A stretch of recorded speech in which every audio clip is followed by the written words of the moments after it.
Thank you to Anchor for sponsoring today's video.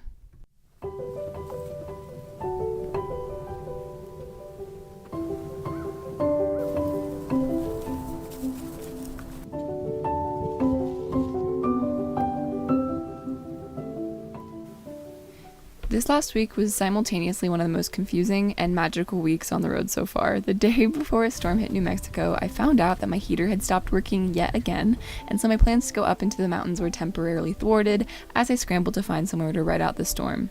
Honestly, the state of my van life right now, very confusing. Thankfully, I did, kind of, and once the system passed, I was able to make my way up into one of the most remote, gorgeous mountain ranges I never guessed I'd find in southern New Mexico.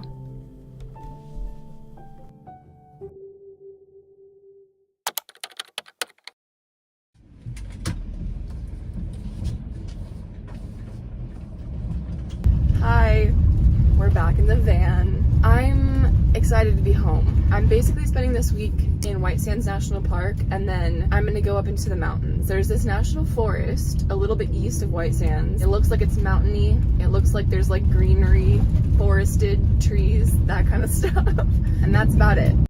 My gosh, I wish that was about it. The journey from the dunes to the mountains was far from simple, but it did work out in the end. On this first evening, I made my way towards White Sands for what I thought was going to be my last sunset before heading into the mountains. The first couple weeks I spent in this area, I did most of my exploring in the first few miles of the park, but on this day, I finally went all the way back to the picnic kind of loop areas, where I proceeded to kick myself mentally for waiting so long to drive this loop.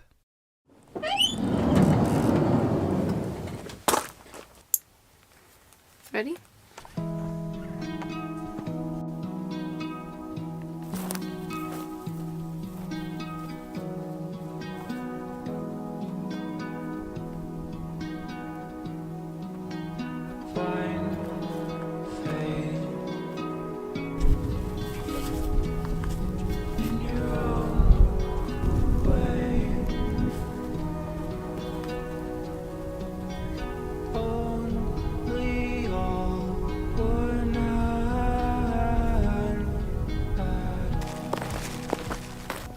As the sun set behind the mountains, I ate a whole batch of strawberries on accident, and I also ran around taking a bunch of pictures. The hills were still on this evening, which was a nice break from the windstorms we've been experiencing, and the air was warm. There was no sign yet of the cold front that would be scrambling our plans in the coming days, and so I enjoyed the calm quiet until my fingers started to go numb.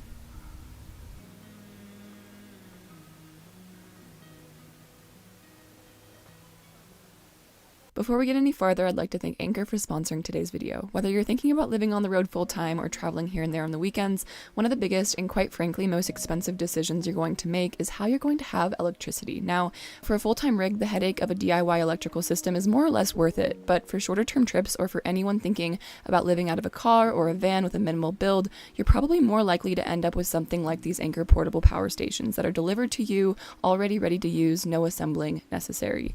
Anchor is recognized as the world's #1 mobile charging brand, pioneering in charging technology for 10 years with over 200 million products sold. Anchor makes the most long-lasting portable power stations on the market and are currently offering 4 different stations that are easy to use and easy to charge. The Anchor 521 and 535 both have built-in pure sine wave inverters, which means that not only do you have 12-volt power with their USB-C and USB charging ports, but you also have access to 110V AC power, which means that you can plug in and use normal appliances like computers, drones, and even CPAPs. Charging these power stations is also super simple. You can plug them in while you're driving, plug them into a normal wall outlet in a house, or you can buy solar panels and be fully off the grid. So if you end up finding yourself needing a super simple electrical system, or you're in need of backup power supply option, these Anchor power stations are great. You can learn more by clicking the link in my description. I'm gonna try something that I might be underqualified for. I'm going to make, I think it's called a tahini bowl, but I don't have any tahini, so a tahini bowl minus the tahini. That's what I'm making. I don't even know what I need to cook.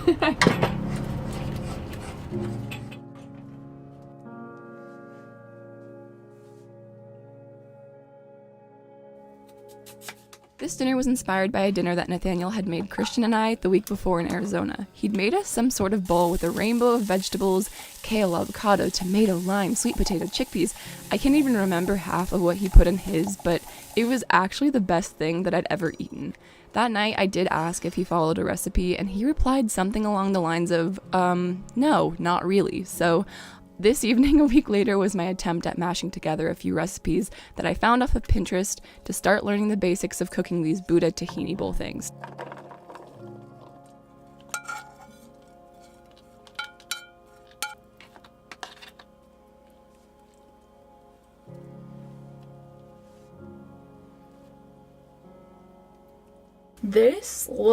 It does look like an off-brand version of what Nathaniel created. It's like off-brand, but like not in a horrifying way.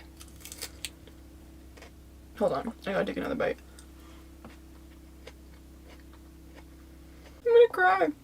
I feel like my final form is like a girl, a piece of land, a tiny house, classical music in the morning, candles at night, big yard with like 3 dogs running around. The next morning, I drove from the town of Alamogordo to the tiny town of Carrizozo, where I picked up a package at a little Amazon locker. And as I drove out there, the weather was starting to pick up.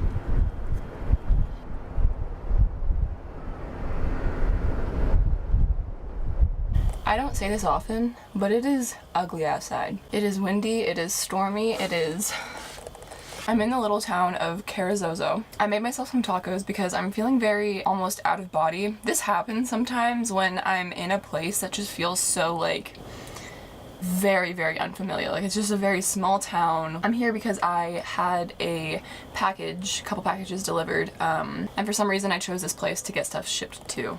Anyways, honestly, the state of my van life right now, very confusing. There's clearly a storm coming in, and everything's really cold, and that normally wouldn't be a big deal, except my heater stopped working again. I'm eating tacos and I'm trying to tell myself that it's going to be fine. Okay, let's get out of this town.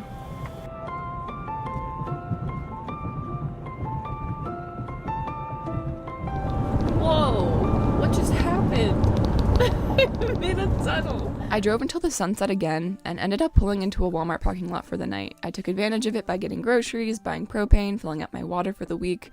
I fell asleep a little sad that I'd be waking up to rain instead of snow in the morning, but apparently I don't understand how to read weather forecasts because... Nice and slow, we're gonna go nice and slow because I don't like driving in snow. Okay, my brain did not put 2 and 2 together that precipitation and freezing temperatures meant snow. On the forecast it didn't say snow, it said rain. Like it had a little rain shower storm thing. I'm gonna go right now to the Carlsbad Caverns. Going down into a cave sounds oddly fun, and what else is there to do when it's this stormy outside? Today is gonna be a little bit of a fail for Finn. Anytime that it snows, he can't regulate temperature, so he can't go outside basically. That's a good coffee.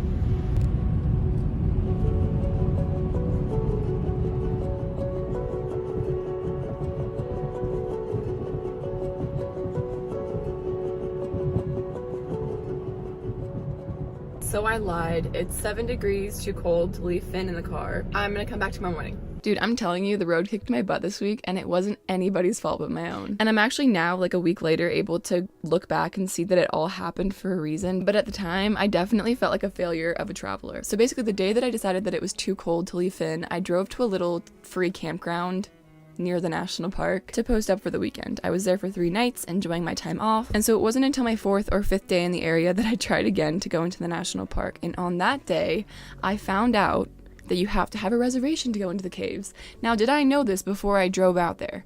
Yes, I actually did know that you had to buy like separate tickets to be able to go into the caverns. However, did I know that you had to buy these tickets online and that you had to buy them in advance? No. And do I look like the kind of person responsible enough to buy anything in advance? Probably not. So I turned around with my tail between my legs and headed back towards Carrizozo, where I had another package arriving. And it was on that seemingly pointless drive back that my luck finally changed. I drove for 2 hours through flatland and farmland and swerving around the tumbleweeds that were floating across the highway, and all of a sudden I realized that I had found myself gaining elevation and flying through one of the most remote, beautiful, open mountain ranges that I'd seen in New Mexico. I immediately pulled over, checked iOverlander, found half a dozen super highly reviewed spots, and decided there and then that I'd found my home for the week. And gosh, I'm so happy that I stopped when I did because I got to spend a week and a half up here in these mountains.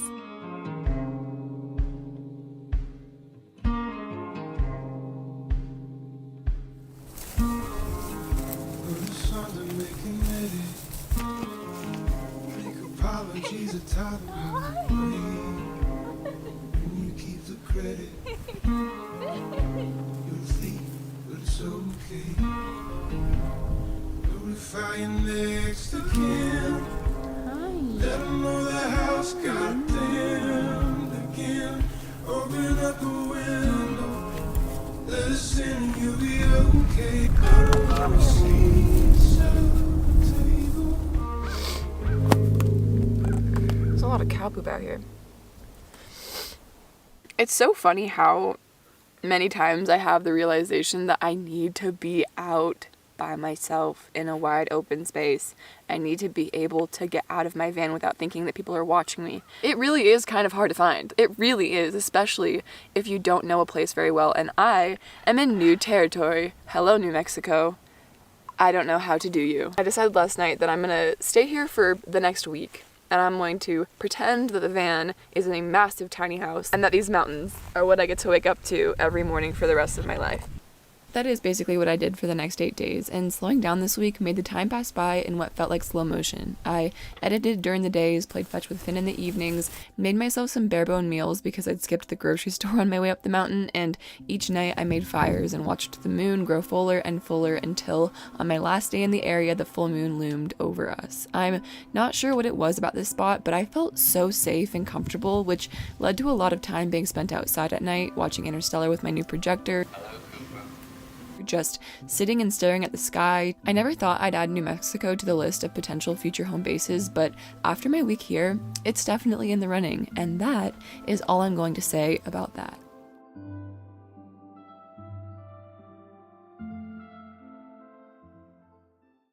I'm fucking cold. I am right where I belong. Almost. A piece of lettuce touched the inside of my nose. It was very uncomfortable. Alamogordo. Alamogordo? Is that what the town is called? Ah, I'm so happy. I'm really sad about it.